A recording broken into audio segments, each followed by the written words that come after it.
video stand. Yeah. So yeah, some people feel like they need to recap the year at the end of the year for some reason. Right. Do you feel the need to do that? How was your 2021? Well, there'll be enough recapping from other people. But the thing that's kind of on my mind now, is just as the way we finished the year. You know, we got in Wera, we started carrying Sterrett, we just gotten in Mayhew, and then and then all the other lines that do so well. And what's notable about them all is they're all just really excellent quality tools. One's more beautiful than the other, and one better engineered and well made.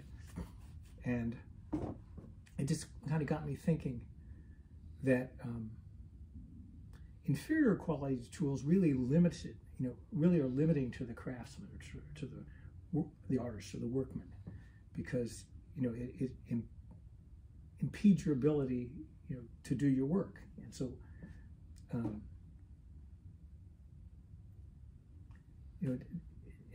in my case, I've always been surprised how well these really good and expensive tools sell, but it's because there's enough people that really care about the excellence of what they do, and thus we stay in business. But I think that probably also generalizes, that whole idea generalizes to the larger society, that if you have a country that makes lower quality tools or makes less and less tools, that's going to handicap the society. So, well, okay. See what it'll be interesting to see where this goes.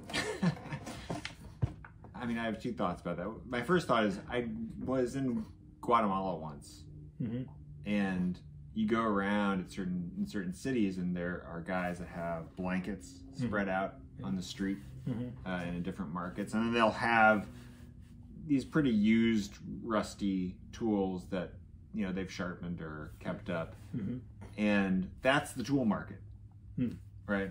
And so it's like if you're somebody who's building a house or trying to do something, these are your options that you have in front of you, and it's not a lot. And so yeah, I think when you get to situations like that, it's definitely limiting in your ability to not just like make the thing that you want to make, but to like be creative in the ways that people that make things are.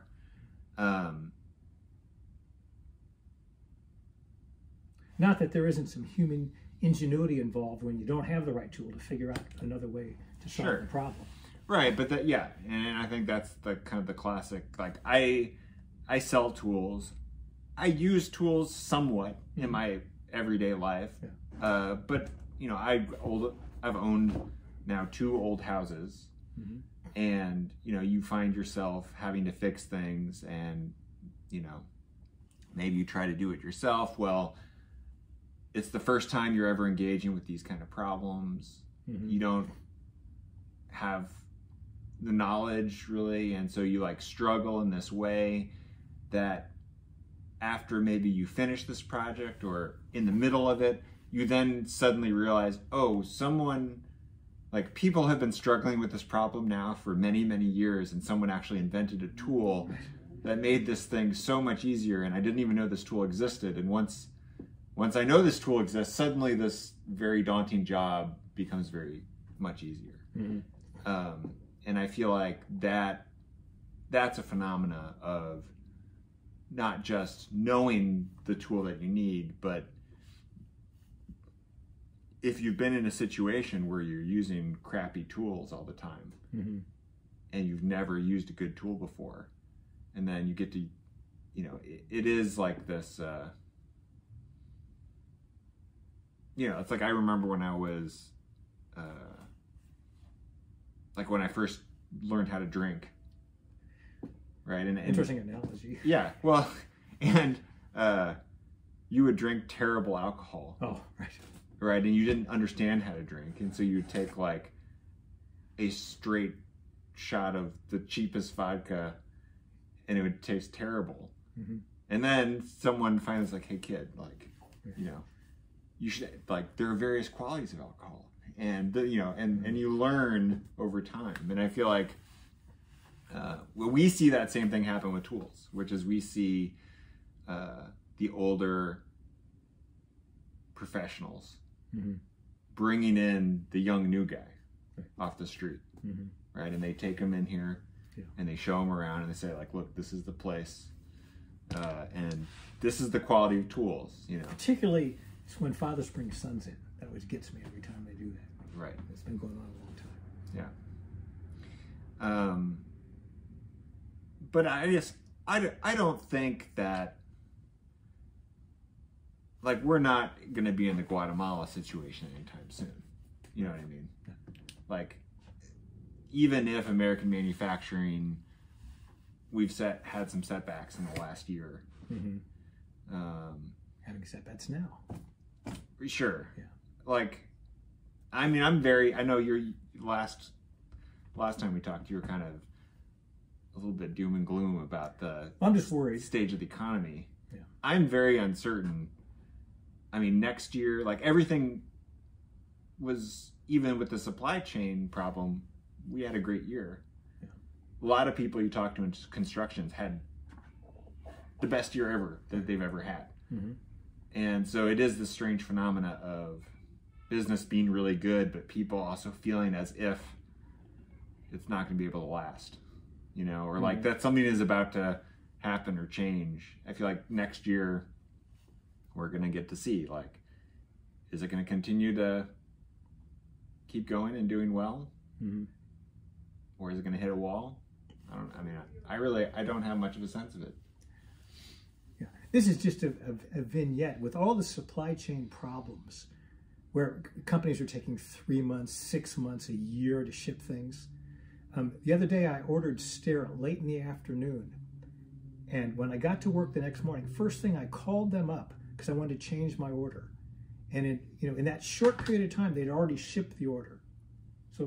And it was the same with Wera. When I ordered Wera, we got an acknowledgement within hours that it was shipping. So some of the companies were just, keeping up and doing a good job. Yeah. And I think, but it's like with Norseman, Norseman was doing a good job early in the pandemic because they bought a ton of steel. Right.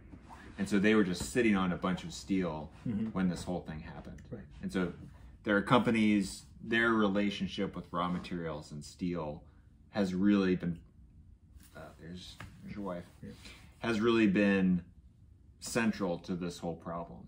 Right. Like where companies just buying steel every 6 months or a year, or are you sitting on a big reserve of it? Yeah, and they had these long-term contracts and still do. That's why they've been able to keep up. But then even Norseman, has had setbacks because you have to put your drill bits in things, and then suddenly you can't find the boxes, because the boxes are made by a third party, and that gets screwed up. Or like, not being able to come up with wrench rolls, So it's like these little things that it's just so hard to foresee all of those moving parts. And I feel like because we're living in an economy where there are so many parts to each thing. So you have so many interdependencies. Yeah, it makes it tough. Wright has sent us a few. They sent us a couple 958 wrench sets today, so that's encouraging. Wright's done is about as good as anybody. Yeah. But anyway, they nonetheless have had obstacles, like you mentioned. So we also participated in an SK auction. Right. That was interesting. You want to talk about that? Yeah. So how did you feel about going through that? This is our trusty bookkeeper, Sally, who's now smashing her nose against the window of the store, staring at us. Yeah, she's... Oh, and she made a peace sign in the... Right. So should I go on about SK or wait for Sally to get in? No, go on. So SK, I think wisely, to kind of to slim down. They eliminated 1,000 items for their line. It's to the point where I think they want to focus on wrenches, making wrenches and sockets, and all the extraneous things, the pliers, the T-handle Allen wrench sets, wrenches, or not wrenches, screwdrivers, and just all the accessories like that. They're going to get rid of. And what they did, they're not going to have that anymore. So what they did, all that excess merchandise they had, they put it up for auction. And I think there was 200 pallets. And what they would do is they would just pile stuff on a pallet and take a picture of it. It wouldn't even tell you what was on there. And then it was an online auction. You could see a picture of the pallet, and you could blow it up and try to look as close as you can to figure out what was there, and then you just bid on it. And we were kind of confident going into it because there was a lot of stuff that we thought, you know, who would want this? Particularly lots of pallets of punches and chisels where you couldn't tell what the punches and chisels were. You didn't know how many there were. They were about 96,000, right? There was, there was right around 100. Right. We had seen the list, so we knew, but we don't think anybody else knew. And so we thought, yeah, we'll be able to get all those. But I think a lot of, we're guessing, you know, eBay online type vendors got on there, particularly in the Chicago area, and just drove the prices up. And it was kind of interesting the way they did it. You know, there was a time limit on each pallet, and you know, you could see, you know, when the time was going to close on these things, and there was all, you know, and there was the bids coming in, and once you were less than 5 minutes, every time you made a bid, that would set it back to 5 minutes. So there was none of this putting in a bid at 3 seconds left and then ending it. And so a lot of the real desirable pallets kept, it's kind of like overtime in basketball where it takes forever for football too. Right. It was the same kind of thing on the really desirable pallets. They just went on and on and on. And so I guess my point is that a lot of these pallets in the SK auction went for a lot more than we were prepared to pay because, but anyway, we still got some good ones. We got about 12, we got 12 pallets. 12 pallets. It was wire twist pliers. Yep. Some dead blow sledgehammers, which are pretty cool. Yeah. Long nose pliers. We put them all on the obsolete section. Right. So if you're interested, they're all on there now. Yeah, and these are all things that SK is not going to have anymore. Yeah. Which again, I think it's a wise thing. So they'll concentrate on what they're known for. Yeah. So. What else you got? Well, I'm still waiting on a final year wrap up from you. Do you have anything to, how is your 2021? You mean in the tool business or my personal life? Nobody cares about your personal life. Okay. Well, we had a very good year. Yes. And we increasingly focus on finding, you know, American manufacturers. And, you know, and there's a lot of lines that we've had for years and years and years. And maybe at one time these things were made in America, but then, you know, they switched to China. We still carry them. And, but we start finding new sources that are making these things. And we're getting rid of the old, now Chinese made stuff, bringing in the more expensive, much better quality items. And,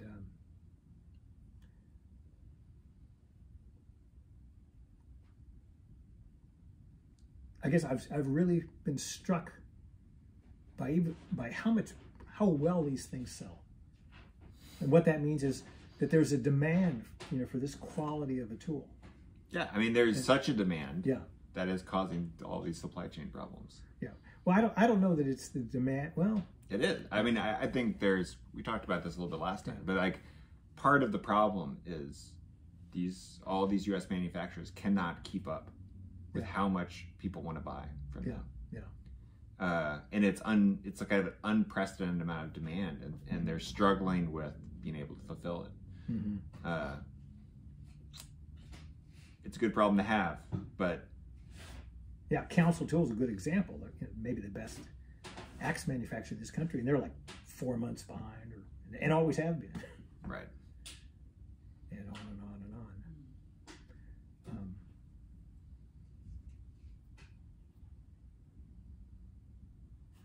But I'm just kind of struck, you know, the demand for these high quality tools says something about the character of the people that are wanting to use them, and how they're kind of driven to get as good a tool as they can so they can do as good a work as they can. So yeah, well, I think it's like a... So that's an optimistic outlook. Okay, good. So at least that. Well, let's end on optimism. Okay. My 2021 was fine. That's it? Yeah. Yeah, business is good for the time being. Are you eating the last of the cookies? I am. Yeah. No, it's the end of the year. Okay. So that's it? All right. Okay. Okay, good.